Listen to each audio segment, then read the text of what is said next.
Kumusta ang pananampalataya mo ngayong linggo? Madaling maniwala kay Lord kapag maayos ang lahat o kapag may selebrasyon. Pero paano kapag bumalik na sa normal ang buhay at andyan na ulit ang mga pagsubok? Let's pray. Panginoon, salamat sa araw na ito. Dalangin ko po para sa aking kaibigan na nagnanais na manatiling tapat sa inyo. Sabi sa 1 Corinthians 15:58, kaya nga, mga minamahal kong kapatid, magpakatatag kayo at huwag matinag.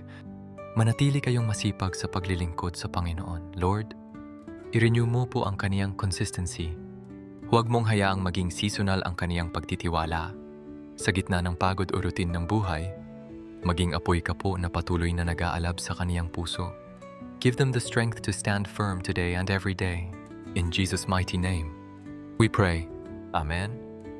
I-comment ang stand firm at i-share ang video na ito para maging paalala sa iba na ang Diyos ay tapat sa lahat ng oras. Follow or subscribe for daily prayer.